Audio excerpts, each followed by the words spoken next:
Hey guys, it's Angel with the Academy Presents Real Estate Investing Rocks podcast, and we have my good friend Brandon Jenkins with us today. He's another amazing guest. I know all of my guests are amazing. That's because I choose them specially for you. Really though, it's really amazing to find other people out there that are like-minded, that are doing what we're doing, or even just doing other things to invest their money with, and finding successful ways to create wealth. So that's what we're going to be talking about a little bit today. Brandon, I'm going to give you a chance to kind of talk about, maybe give some of your background and a little bit about you, and then we can get going.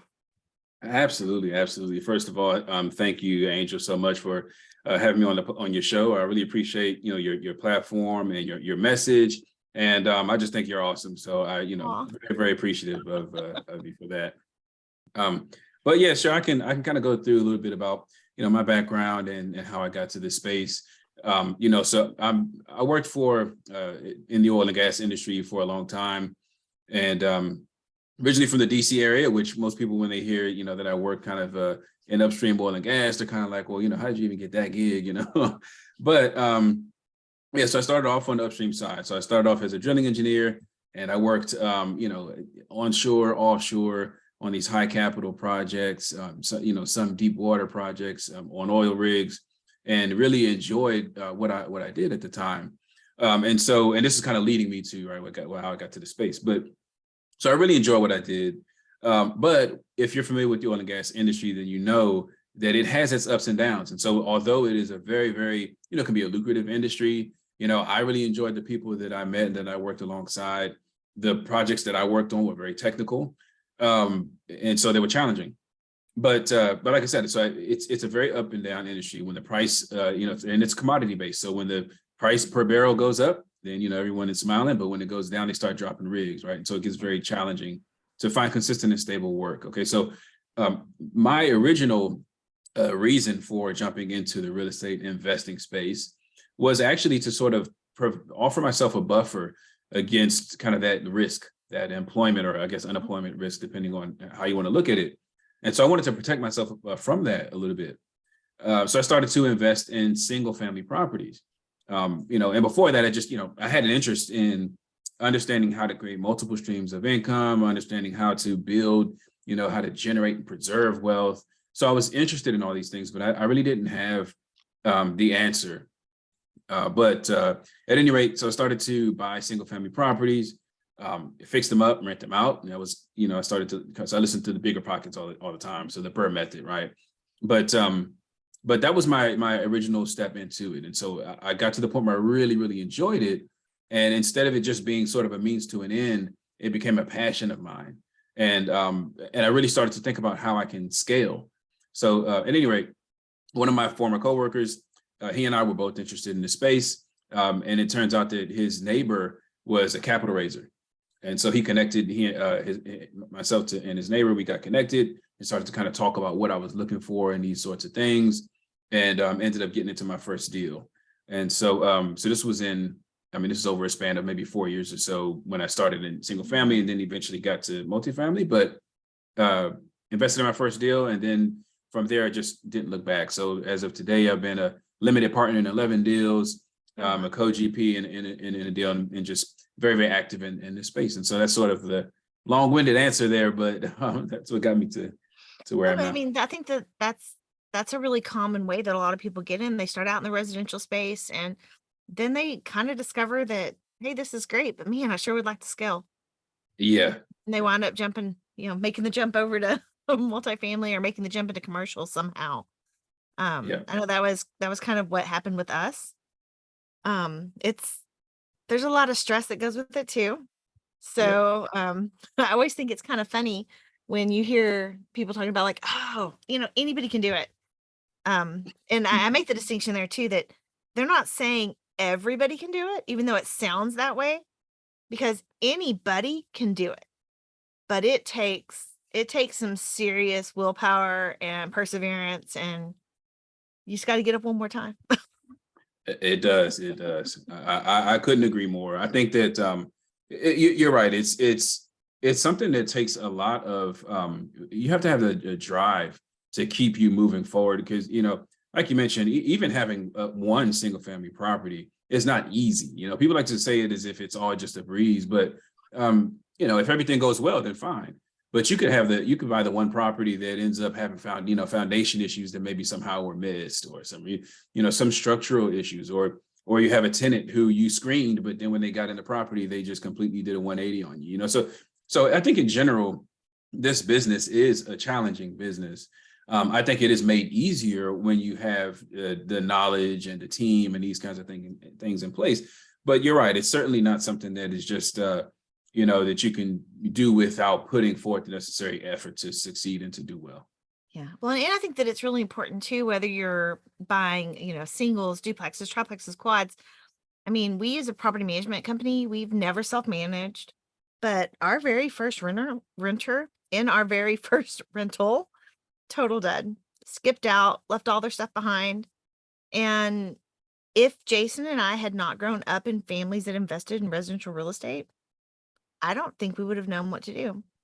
And I Mhm. mean, we had a management agency, but we had to be the ones that initiated and said, hey, we need to find out when we can remove their stuff. We need to get their stuff removed and we need to get this going again. And the other positive of having grown up in families that invested in real estate was that we knew that there were downs, but the overall trend is up. And Mhm. so we took our hit and kept moving because that's just kind of how it goes. We were like, all right, so on to the next one.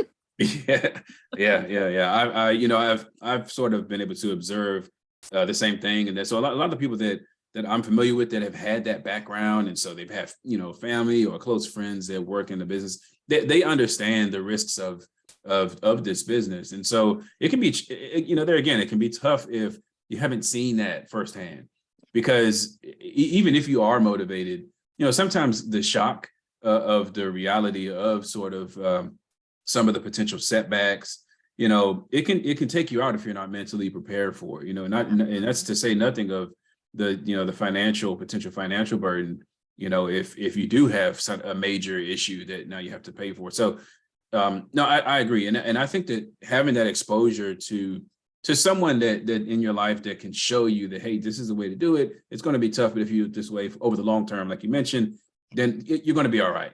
So I think that's very powerful. Yeah, no, and I have friends that they might have rented their home for a little bit and then something happened and they're like, I'm never going to do this again. And it's Yeah. like, I've tried to tell them, like, it's just one thing, one time. What if it happens again? But what if it doesn't? Mm, And I think that that's a mindset piece that it's really hard to get past because I think we're hardwired to avoid failure. And mm, so in that attempt to avoid failure, we are also ruling out the ability to succeed. yeah. And so Yeah. that's a tough one. And I deal with that all the time. I'm still worried, like, "Oh, what if we can't do this? What if we fail?" Like we're looking at like, a big property, like 10x what we've ever done, right? And I'm like, Yeah. holy crap, what if we can't do this? And my husband's like, but what if we do? Mm, And I it's like just, that. it's hard. I can do small ones. Small ones I'm okay with. Those bigger ones they're tough for me. So he's definitely in a better mind space than I am. Well, but that's good though that you all kind of have that play kind of back and forth where you might be looking more to kind of understand where the potential holes are, and then he's saying, well, you know what, but if we do, I think that also can benefit sort of what you all's focus is overall, in my opinion, just to kind of have someone that way you can bounce ideas back and forth as opposed to always kind of saying yes, let's do it, or no, let's never do it. You kind of have a little bit of both. So Well, I and think we I think flip that's flop. yeah. Sometimes it's me that wants to do it. And he's like, oh, let's put the brakes on. And then sometimes it's him. And it just kind of, I guess it just depends. I'm really, I decide I want to do something, I just do it. And Mm. he's not that way at all. He wants to research it. He wants to see what the downsides are. And I'm just like, nope, you know what? I'm just gonna do it. Like with the podcast. It was I had told my friends in March of 2020 on that the very first summit we had, I'm like, by the end of 4 weeks, 6 weeks, whatever it was, I'm like, I'm gonna start a webinar series. I missed it by one day. I started May 1st. And I haven't really, there's been some gaps, but I haven't ever 100% stopped. So I think that's Mm. important too, is making those commitments and sticking with those commitments. But again, the mindset that it takes to be able to keep pushing when you're not really getting anything out of it, or Mhm. you feel like your wheels are spinning, or I'm trying to Yeah. think of all the things we've come up against. Oh yeah, oh yeah. That I think that's critical because you mentioned earlier. I think you mentioned a couple of times kind of that one more, right? Just doing one more thing, one more. I just think that concept is so powerful. I think it eludes a lot of people, but the truth is, you have that one more meeting, because the thing is, you never know which one is going to propel you forward. That's how I feel about it. Mhm. If you don't have the mindset to persevere, then you really can miss out on that small little adjustment or that small little effort that can have huge results. And so if you always look at things as a loss, I'm having to put out this much energy and time and this much focus on something, but I'm not getting a huge, I'm not immediately getting 10x results. Well, it's like, you have to put the work in it. And actually, I think you mentioned the fear, how we're hardwired, to have a fear of failure. And I pretty much have been like that my whole life, but I had to eventually flip that on its head and say, or view success, or failure as a prerequisite really for success. Because for the most part, very few people have hit the home run on their first attempt. All right. Very few people kind of have this blowout success on the very first try of doing something. And instead, it kind of comes over trial and error, unless you already have the blueprint. But for the most part, it's like, hey, I tried this, didn't work out. I tried this, didn't work out so well, and so forth. So to me, I view failure as sort of a necessary step in order to get to that point of success. Yeah. No, that's a really great way to look at it, because the failures prepare you.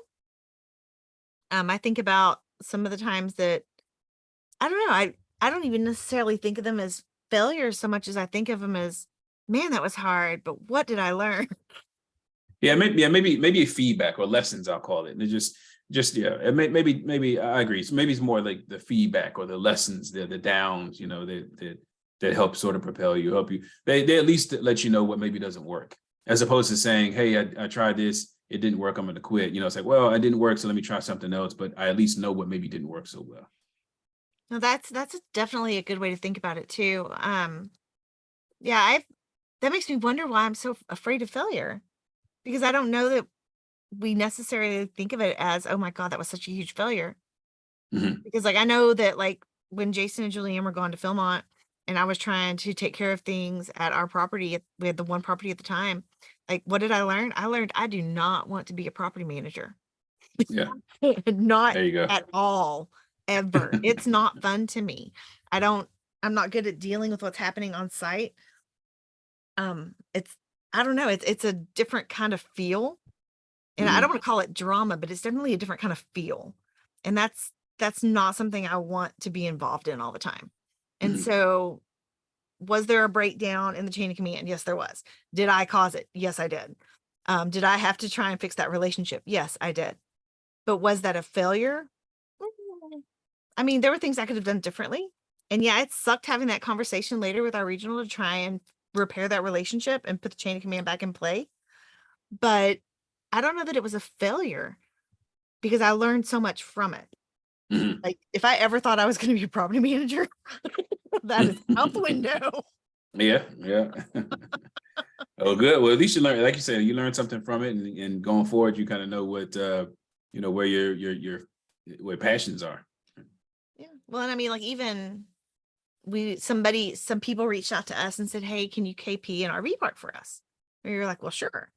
And watching them, there were things that I felt like I would have done differently, but at the same time, we weren't in a capacity to really push because we'd never done mobile home communities, we'd never done RV parks.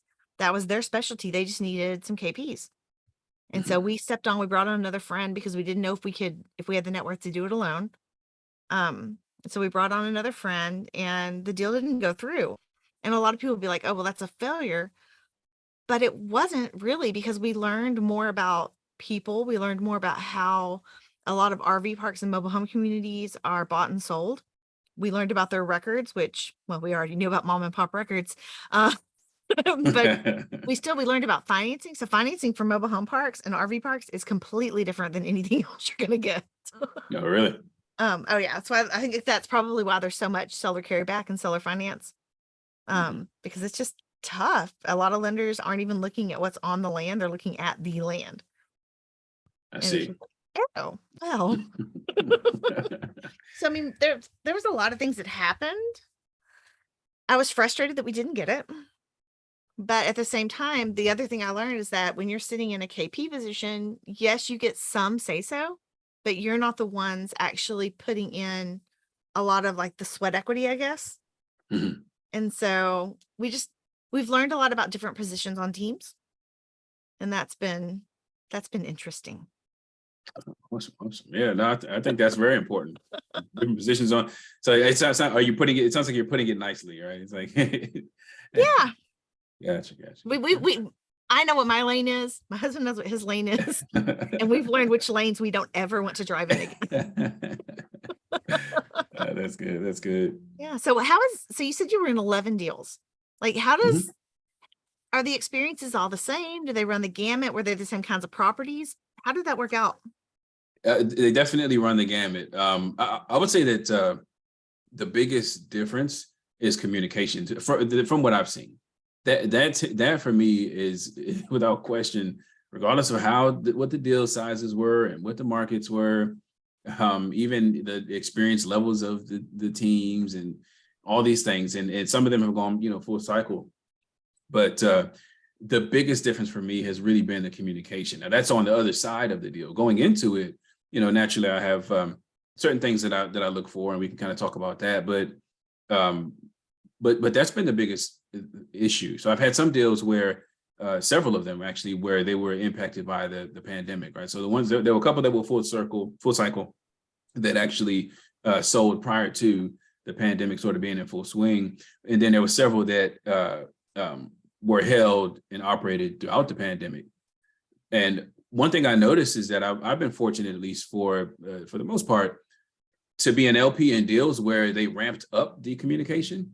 There's only been one that I've been an LP in that where the communication was just not there, especially during the pandemic, which was when you really need to hear more, because everyone understood that, hey, this is going to be a challenging time for the market. So these deals, some of these deals are going to be stressed by various things. And so really that was a time for sponsors to say, hey, if there is any time where we can have more communication and still feel that our investors will be okay with a potentially not so rosy picture, it's now, because it's an international problem. So for someone to know that, but then to have less communication during that time is baffling. But anyway, that's what I would say is the biggest difference. I tend to go, and we can talk about criteria and things like that, but I would just say, to answer your question, that's kind of what it is. Overall, it's been very positive. I can talk about returns, but I've had, I'll just say, very strong returns. And, I'm never looking back. I mean, this is a business that for me, it's just, I'm passionate about. I was already passionate about it before I moved to the syndication space. And now that I'm, in this space, it just, for me, is even more, I don't know. It's just, I think it's just a wonderful business to be in. No, absolutely. And I get it. As an owner operator, I would say our communication is probably lacking. We should be doing more. I hear that from a friend of mine that invested in our deal. He's like, so and so does this, so and so does that. And I'm like, oh, is that a suggestion?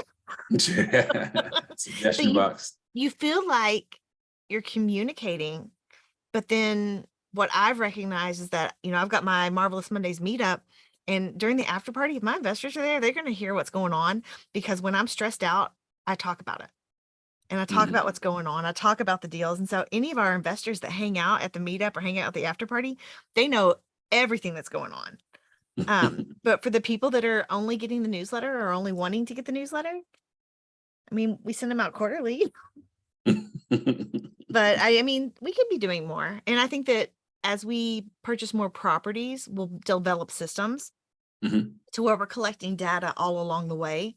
So it's not just, oh my God, here's the quarter. We have to, what's happened in the last 3 months? What's happened in the last 2 months? What are we doing? What is this? What is this? Okay, let's go back to this chart. What does this chart say? Whereas I think as we grow, we'll be pulling that data as we go, so that it's not a big headache or a big burden on someone on the team, once a quarter. Yeah, that makes sense. I mean, I do think that there's something to be said for not inundating, investors with reams and reams of data. And so that, having a quarterly might be fine. I just think that it depends on what the operations are. So some of the deals that I've been involved in, on the LP side, have had a heavy lift from a renovation standpoint. And so if you know that there are several large capital capex projects that are going to take place early on, then, or whatever phase throughout the whole, then maybe that can be a period where there's a little more communication or something like that. I mean, but every style is different. There are a couple of deals I'm in now that are in the Phoenix MSA, where there's maybe not quite as much communication kind of thing, but it just depends. Some of them, they give a ton of data and monthly, some give quarterly. So it just depends on what's going on, I think. Every operator is different. So you mentioned during the pandemic, you figured there was going to be an uptick in information and communication. Do you feel that that's important if a property is not performing as expected, that you would get more information and get more communication about why it's not performing as expected? I do. I think in general that's important. Because for one thing, even as a syndicator, because like I said, now as a GP, that's my position as well, is that I would rather get ahead of the questions, because I find that when people have questions and investors have questions, it tends to, even if you're able to immediately respond and get them what they need, there's still sort of a negative air about it if they have to come to you for it. So to me, it's just, if I can help it, I'll prefer to communicate more often than less, especially if if there's a performance issue, or if there's a project that's ongoing, something like that. And that's why I really highlighted the pandemic, to say that this is probably the ultimate example where it's like, maybe more communication is necessary, because people are going to wonder, and that's all. So that was kind of my point there. Well, I wonder too, because in my mind, I feel like the next 12 to 18 months are probably going to be tougher than the pandemic, for a couple of different reasons. Number one, people's increases in pay have not kept up with increases in inflation. But the second one is that those government programs that assisted with rent payments are gone. For the first time ever, we had skips at our property, and it was like, we have what? Wow. We're fortunate enough to be in Texas, so the eviction process is really quick. Yep. But we've never dealt with skips. And in all of our years of residential, we only ever had one skip. So this has been new to us, and I'm wondering if that is potentially a foreshadowing of what's going to happen over the next 12 to 18 months. I mean, I have no clue. Yeah. A little scary. I don't Yeah. know if more programs are going to be put in play, or if the increases in the interest rate are actually going to do something about the inflation rate, which I don't think they will. I think we're sitting right on the edge of stagflation, and I'm like, oh no. Yeah, I think you're right about that. I'll say that, one of the differences, though, in my opinion, is that because what you're bringing up now is kind of the fundamentals and the macroeconomics, which are very important, obviously. But I will say that I believe that the perception was sort of the challenge that operators faced during the pandemic. So even if the fundamentals were strong during that time, the perception was that everything was going to fall apart. And so to me, there's two things. One is, certainly if there's a deal that's not performing for whatever reason, during that time, I felt like, hey, yeah, there's a need to ramp it up. But even if there's a performing, because for me, a number of the deals that I was in, they were doing very well, they still kind of ramped up to say, hey, everything's fine. So for some people, it seems like the sky's falling, how's the property doing, and so it was more of a perception issue, as opposed to, hey, let's look at the macroeconomics, oh, we're fine, kind of thing, because I agree with you. Right now, we're going into some economic headwinds, as opposed to some tailwinds to kind of help us move forward. And so fundamentally speaking, depending on the market, we're probably stepping into some very challenging times, and we're seeing that play out. So yeah, I would agree with you there. Yeah, well, and I have a lot of concerns about employment, and I feel like some of those numbers are being so cooked. Yeah. Because I mean, if you think about, like, what is the natural rate of unemployment? 5.5%, right? Mhm. So how are we sitting below that, and there's still 1,000,001 help wanted signs? Yeah. So I have big concerns with that. Because I think that there's this view that the Phillips curve is going to happen, which is an inverse relationship between inflation and unemployment. So inflation goes up, unemployment should go down. Mhm. But then another conversation I had with a friend just the other day was they're forecasting. So they're saying, this is how much we're thinking it's going to go up this month. The following month, we're going to follow up with this amount. Well, when you alert people to the potential for what's going to happen, they start adjusting for it today. Mhm. And so those short-run relationships, in my mind, don't hold the same way because people are already preparing for them. And information is so freely given and freely shared across the world now Mhm. that I just feel like a lot of those short-run relationships that used to hold just don't really hold anymore. Yeah, So, that's a fair point. I mean, and, in general, forecasts are often wrong. So I mean, so that's a good point. I mean, it just is how much credibility can you really give to a forecast, particularly one that's so complicated, and that involves so many factors, because especially when they're forecasting it as things are changing. So it's even the market is continuously changing right now, given some of the exaggerated, the extreme measures taking place to curb what's been going on. And so if you're forecasting during this period, then, the potential for error is just extremely large. So, yeah. yeah. Well, I think about it like we were at a few friends of mine, we were at a gun range the day before an event started, and my friend put his target all the way at the back. So like, Angel, I'm gonna move yours all the way back. I'm like, no, don't do that. Because if I yank a little bit, I'm still gonna hit the paper with it this close up. When you move Mhm. it farther out, anything I do has the likelihood of taking it off the paper. Yeah. Yeah. And I say that because I think a lot of times what happens is when the government gets involved, whether it's monetary or fiscal, it's too little or too much, and it doesn't hit the paper. Mm. And so I think that when you're looking at something that's going to affect something so large, and maybe you're trying to make changes today that may have an effect a year from now, any miscalculation up front is going to cause it to not even hit the paper a year from now. Maybe Yeah. it's not going to hit the paper 6 months from now. And Yeah. so that's where I really hope that I hope they just hold and see what happens, because I think that continuing to increase rates is just, I don't think it's producing the desired effect. That's a great point. I mean, because there are countless examples of sort of when introducing a change, where you don't really see the true effect, for a very, very long time. And so to continue increasing in hopes that there's this immediate effect is a bit short-sighted, in my opinion. I'm not an economist, but it just from a layperson's perspective, that's how I view it as well. It's like, these rapid, very, very exaggerated, historically, basically outliers in terms of the level of response. Without giving it a little bit of time to kind of see where we at, I don't know, it just doesn't appear to be the an optimal strategy. But again, not an economist. I'm not, I can't say intimately whether or not Well, I it would am an work, but economist and we're in agreement. there you go. Because I'm just like, I just don't know. Yeah. But I had another friend that was saying, we're in a very different time, debt to GDP also, because in the late 70s, early 80s, when Volcker's sitting as the chairman of the Fed, and the federal funds rate was pushed to 20%, we were at a very different position, debt to GDP. Now we're like 100 plus where we Mm. were in the late 70s, early 80s. And so I think that there's also, people have credit lines, people have things that are going to help them continue to scoot along, Mhm. when, say, in the late 70s, early 80s, they wouldn't have had that same ability. So I think, there's an availability of funds that aren't really true funds out there. And I mean Mhm. funds as in money or dollars.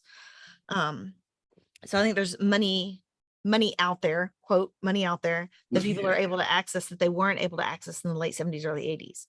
And I think that's one of the reasons why the effect is not as strong right now. Mhm. But I haven't found a lot of support for that idea. Contrarian. Yeah, Not quite. I'm trying to figure out what's so different. And that's the biggest thing I can come up with.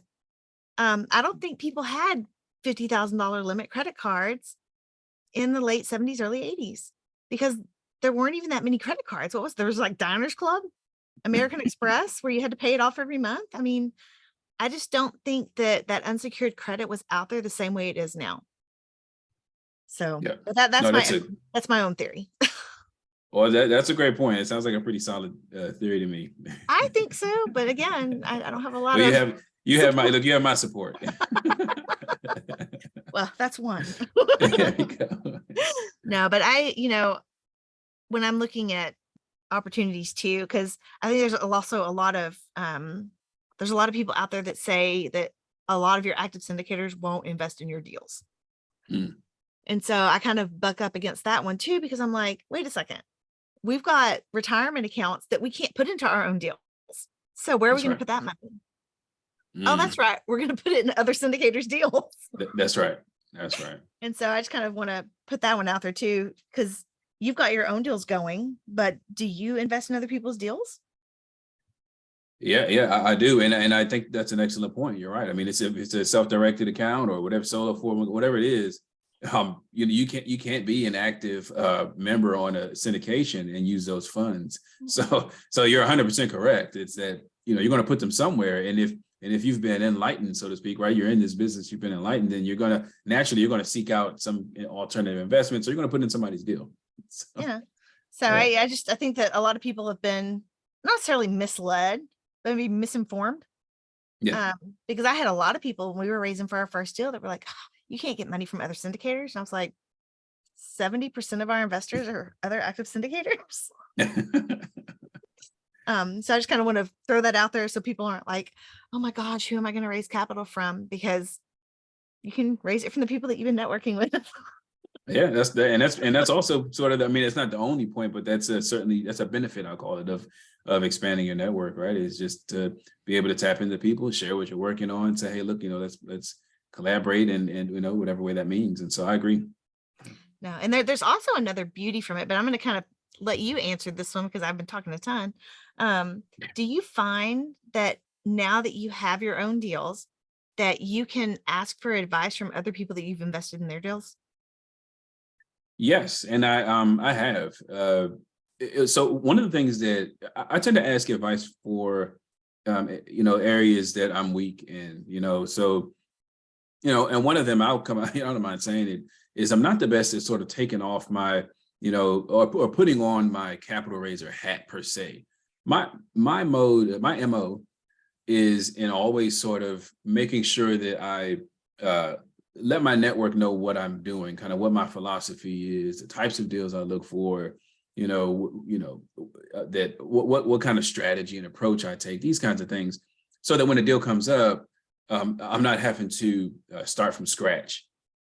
And but it still is a skill set that I think is still necessary to be able to say, whether they know or not, whether someone is already intimately familiar with what you're doing or not, how can you get them excited about the idea? Because I think that's ultimately what it is, really. It's communicating that, hey, this is an awesome, amazing opportunity, great market, great team, great property, and here's what we're going to do, let's talk. And so my aim has always been to have sort of this constant level of, information being put out, so that there's this hopefully this constant level of excitement about whatever it is that I'm going to roll out.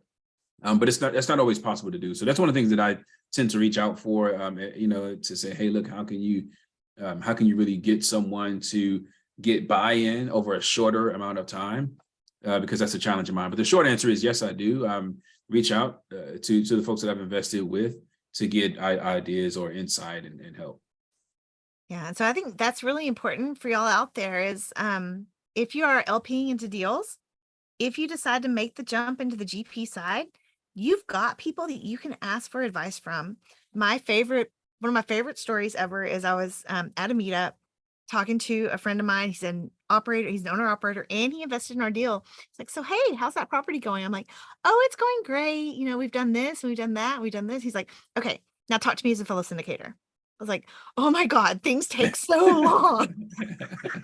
And he just laughed because I think that that's one of those swaps that happens when you move from residential to commercial is In residential, if something goes on, sure, you have a property management company. They're taking care of stuff. But if it's a new roof or a big plumbing problem or something like that, they're going to call you and you can immediately say, hey, yes, take care of this.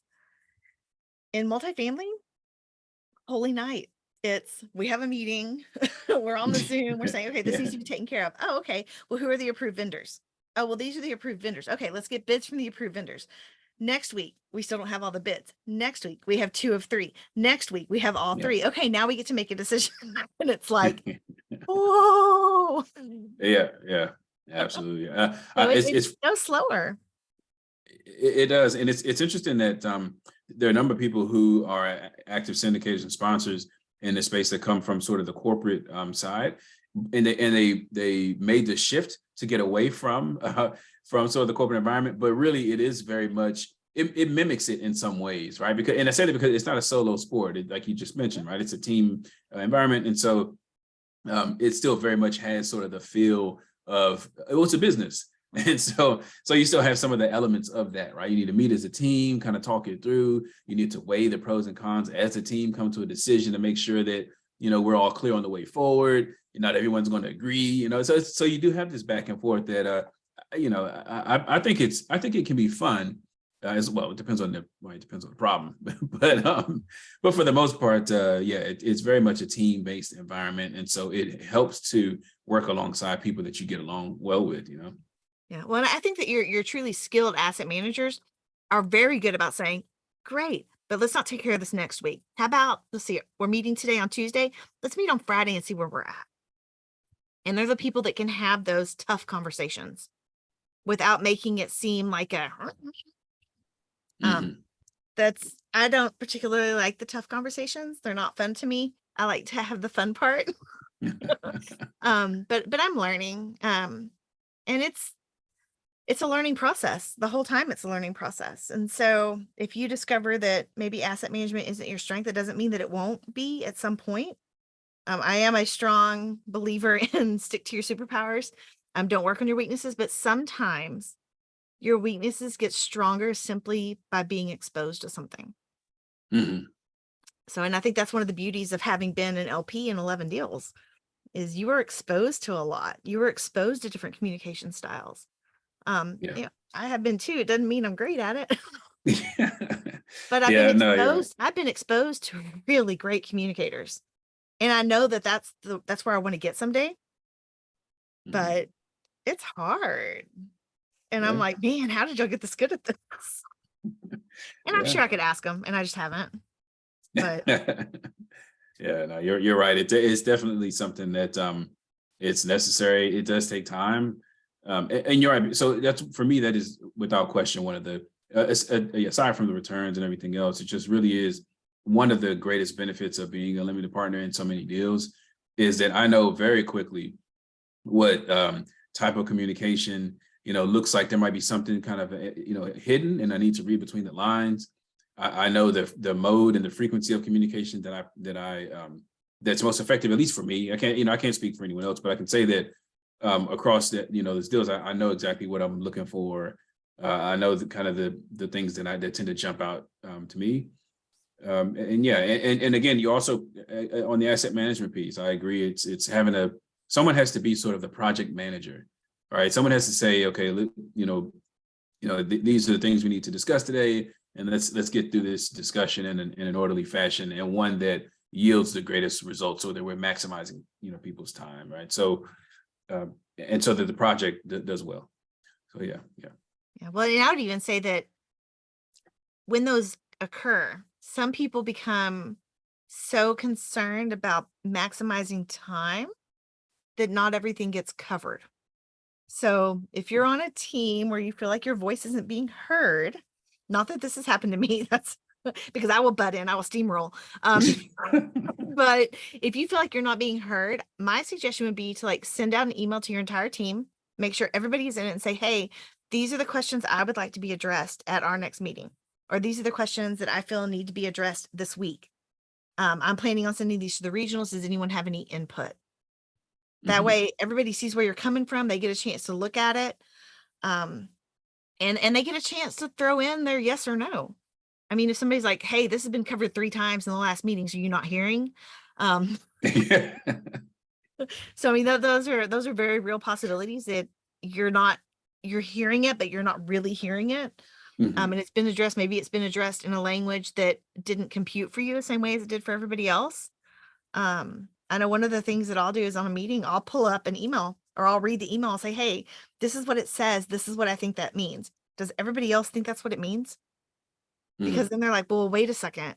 What if it could mean this? And so then I have to go search for another contract and I pull that contract and I'm like, okay, this is how the contract reads. Now let's go back to this email. And so you can do some of that back and forth. And Mhm. I would just say, if you feel like you're not being heard, maybe you're uncomfortable reaching out to the whole team. That's fine. Reach out to one person or two people that you feel comfortable reaching out to, because if you're on the team, your voice should be heard. Kind of period. I mean, I don't know, how does that work on the GP teams that you're a part of, Brandon? Yeah, I think that you're correct in that sending something ahead of time at least gives everyone an opportunity to look at it, and because even that is a part of being the member of the team. So for someone who feels that their input's not being heard, as they go into the meetings, um, then it's still, even if that's what you feel, you still have to make sure that you give people an opportunity to take in whatever it is that you're trying to say. But I would say that before we even get to that point, this is a part of making sure that you're with the right team. Because if personality types come into play with something like this, because if you know that you're going into a group where everyone is going to butt heads and everyone wants to be the one leading the meeting, then that might not be the best team to work with for 5 years. And so so that's something there. I wouldn't say that if you have a great deal and you know that the team can get the job done and everything else is there, but the personality types are just a little bit off, that doesn't mean you walk from the deal.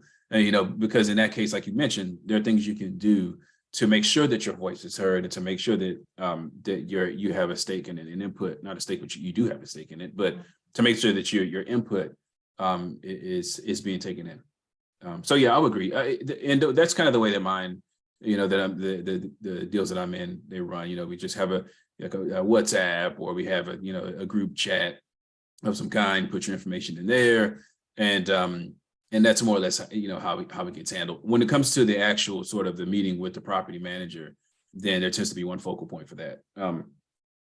Excuse me, but outside of that, yeah, it's just around making sure that everyone's aware of, hey, this is what we need to discuss. And there have been some instances where something similar has happened, where it's like, well, we need to discuss this, but I haven't heard anything back. And so in that case, you just kind of keep having touch points, and then you email, and then you start to CC folks, and you do that's kind of just how it works. But yeah, I think that giving adequate lead time to some of those things, I think that goes a long way. Well, I think that's part of those transferable skills. You come from corporate, you come from really any job. And how do you get things done? Well, you start shooting emails higher up, you start copying everybody. Yeah, that's right. Let's build some accountability in. That's right. It's not that you want to embarrass people, but it's more that, hey, we need to get this taken care of. Mhm. And I guess you aren't hearing me. So let me get more people involved because somebody will hear me now. So it's gonna, yes, right. That's sometimes how you got to do it, right? Yeah. Well, I mean, I mean, you hate to have to go that route, but sometimes that's just what it takes to solve problems.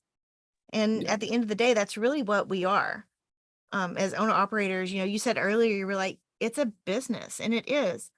I think especially when we come from residential, we don't see it as the business that it is, because it's a house here, a house there, maybe a quad, a duplex, and we deal with it.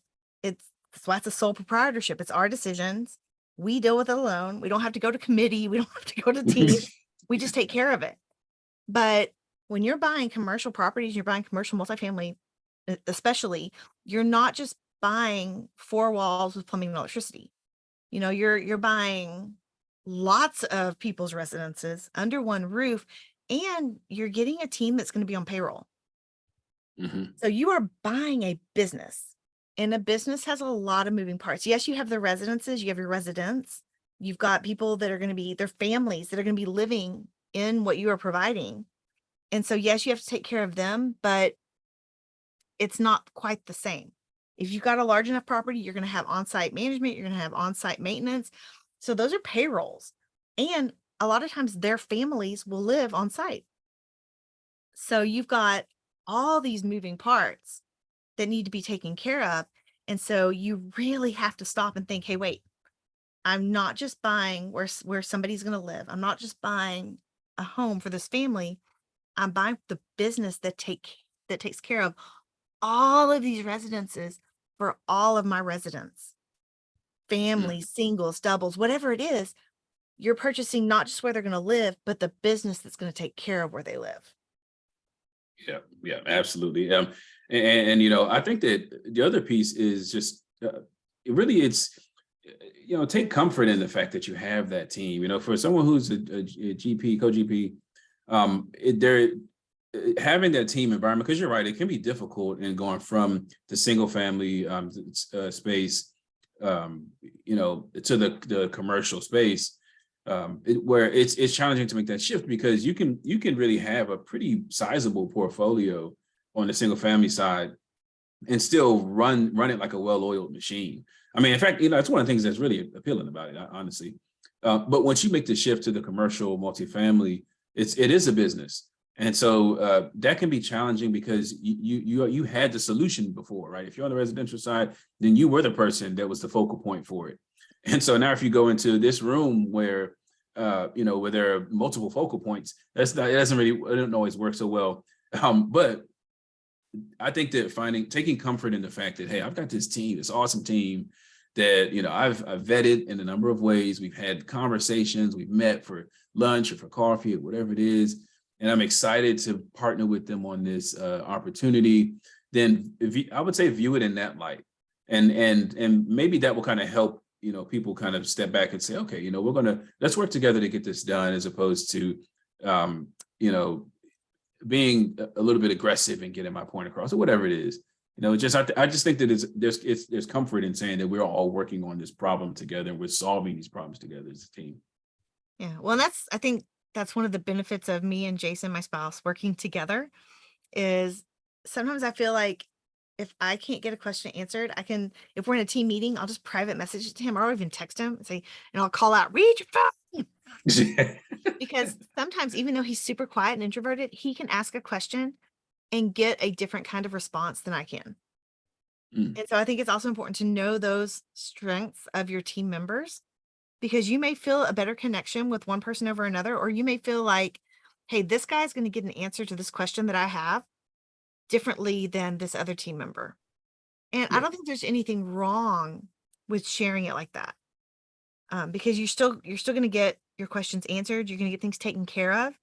And just because you don't get to ask the question doesn't make the answer any less important. Mm. Because I wonder how often it is that we're in a meeting and we feel like if we don't ask the question, then we don't look as smart. Mm. So I don't know. Is that weird? Is No, it no, no. just me thinking? That's a good point.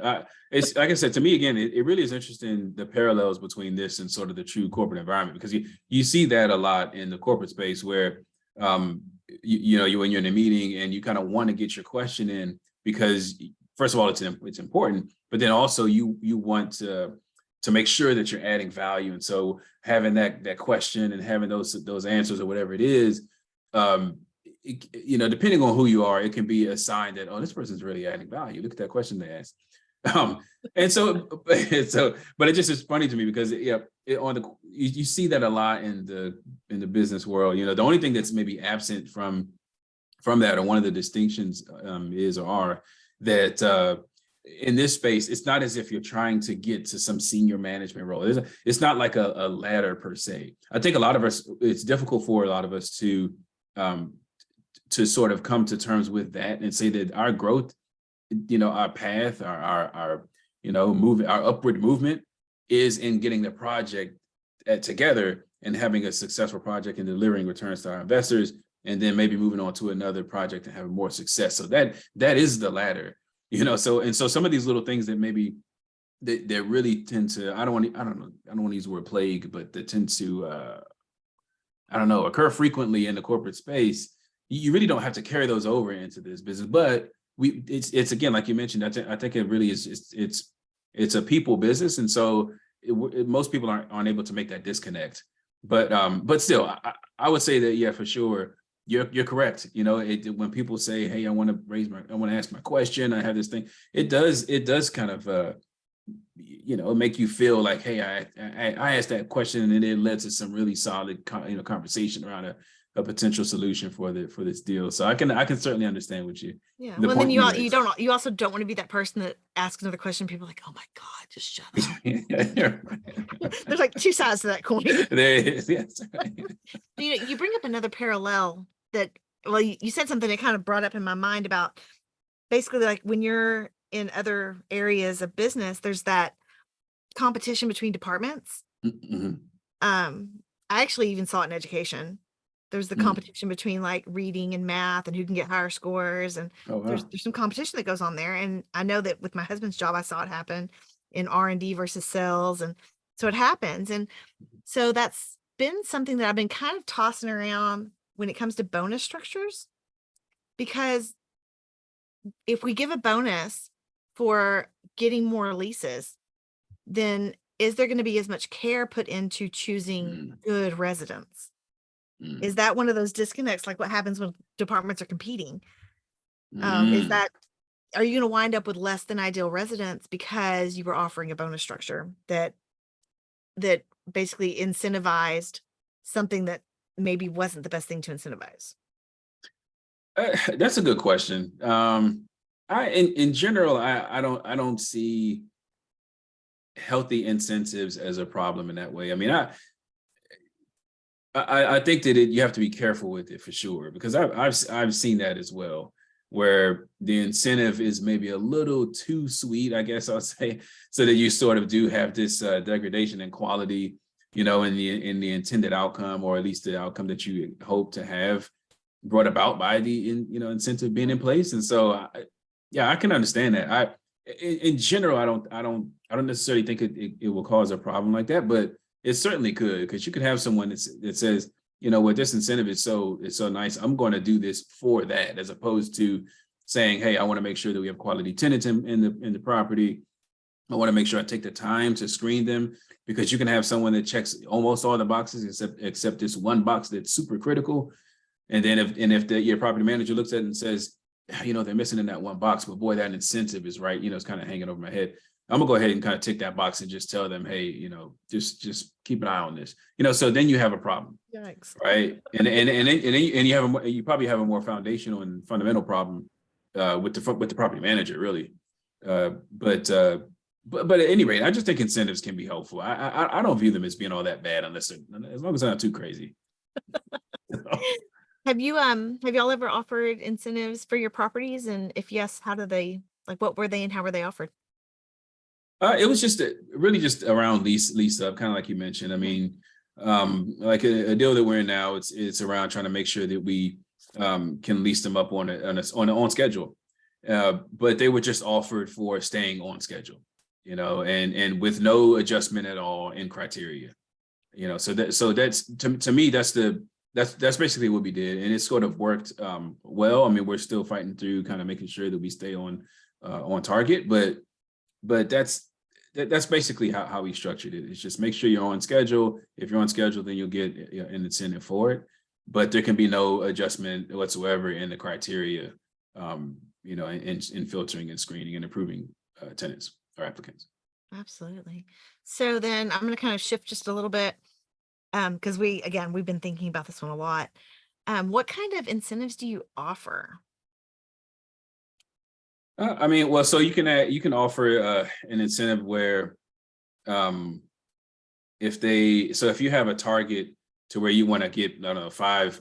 This is just a hypothetical in this case, but if you want, you know, a 5 new lease, it depends on where you are in the process. That's the other thing. So if you got if it's a new construction or a recent construction and you're maybe halfway through lease up, your incentives might be more aggressive. So let's say if you're 50% occupied because it's a new construction or recent construction, then in that case, you will want a rapid lease up. So you might say something like, we want 10 new leases per month or something like that. Right. And so in that case, that is your most important criteria, because you also have financing stipulations around your level of occupancy. So in that case, it is important. I want leases. I want the criteria to be this, but I want leases, and we'll dampen the rent. And that, in some cases, so it's not like, you know, we still want our projections to be here, but you might not be up to market per se. So that's an example of one. It'd be leases per month. It's just, that's a very high level one. But in my opinion, if you're beyond that and if you're stabilized, then it might be not as much kind of leases per month, new leases per month, but it might be your renewal percentage, you know, or something like that. So those maybe two kind of examples. It just, to me, it depends on the type of property. It depends on where the phase that you're at in the property as well. So then how would you handle like delinquencies? Because I think that, I don't know, sometimes I look at the accounting procedure and I'm just like, wait a second, why is this here and this not here? Because I think that things go in weird places. But I would think that like skips and delinquencies and things like that should be viewed very heavily. But I don't know, like, well, I've been on site. I see how some of that gets handled, and I'm just blown away that anybody can handle it. I'm very proud of our on-site people. And I have a whole different kind of love for them after trying to be on site. Yeah. But I just, how do y'all handle the delinquencies or the skips or? And you're saying it in the context still of incentives Yeah, like, how do you incentivize to like, I mean, I don't think skips, they can do anything. Those just happen. But how about the other delinquencies, like people paying late or maybe not paying at all?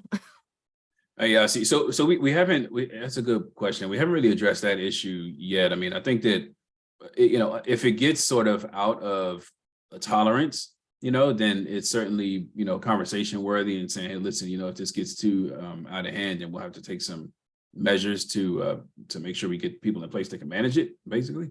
But we haven't implemented anything that would incentivize them to minimize delinquencies yet.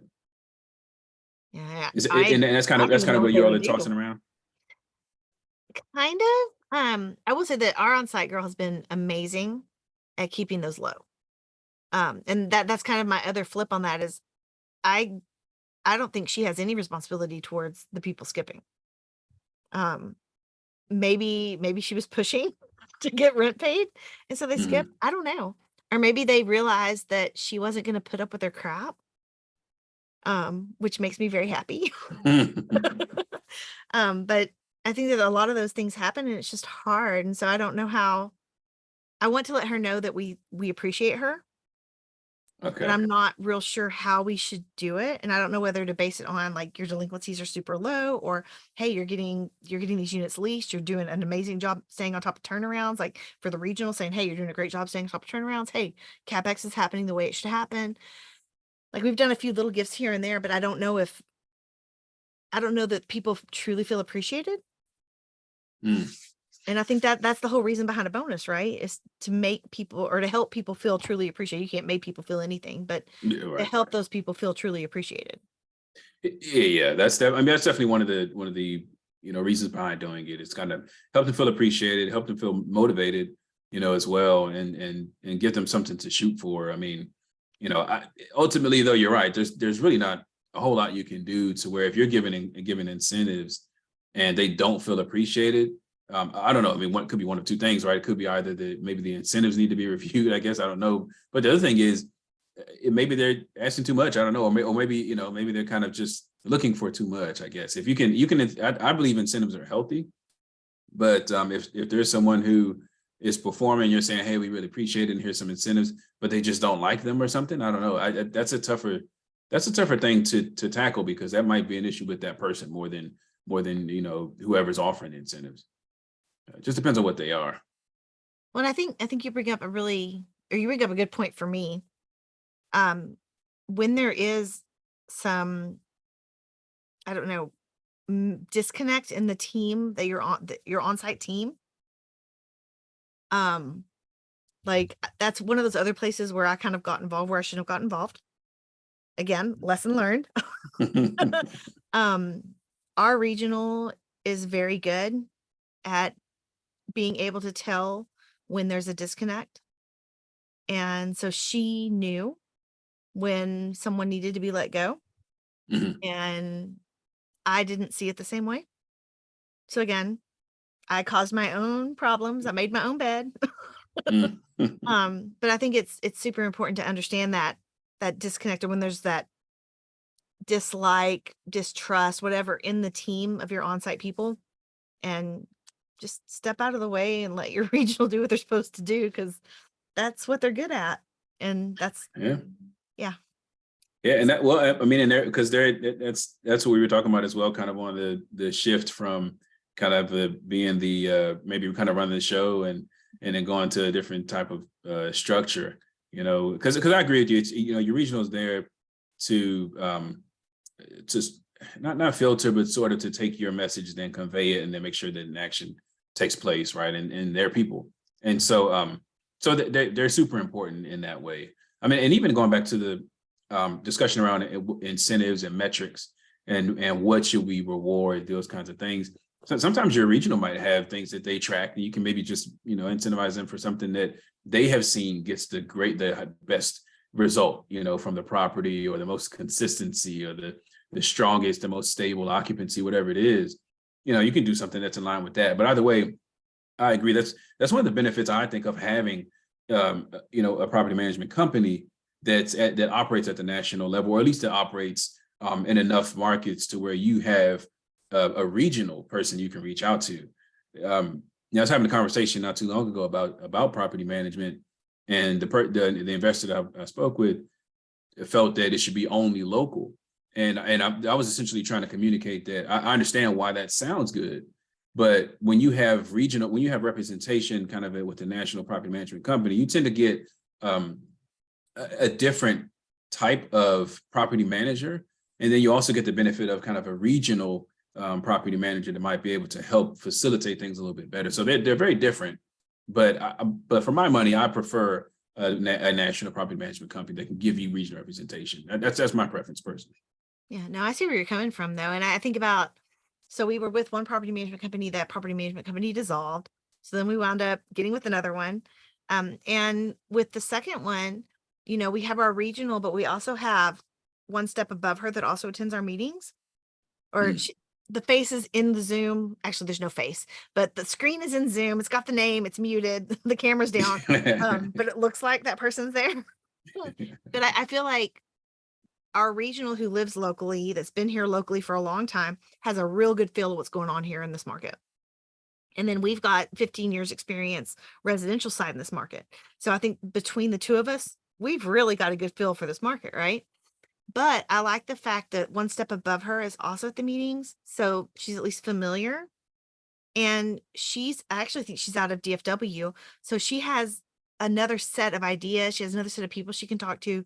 And she's seen a different type of property. Mhm. She's seen what works in those kind of properties. And those ideas can be transmitted to our regional and transmitted to us. And we can kind of bounce off of one another, Mhm. because the synergy is different. It's Yeah. you just, I'm not gonna say more chiefs in the kitchen. That's not what you want, but you get more ideas. And I think it's another way that I've kind of thought about it is, in residential, it's like we're the president of our company.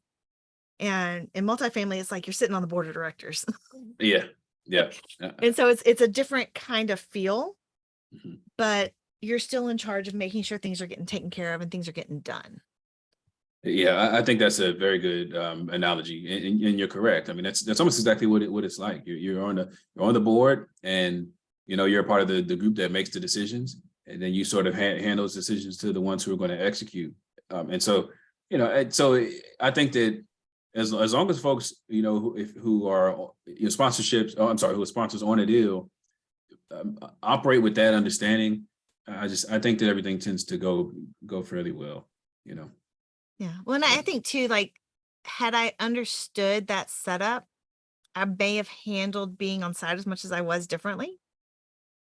But there's still that piece of me that wants to be close to our on sites, Mhm. because I'm used to having that level of relationship with our residential stuff. Yeah. And what do we do in tough situations? We fall back on our comfort. Like, what makes us comfortable? Well, I fall Mhm. back on what I'm used to.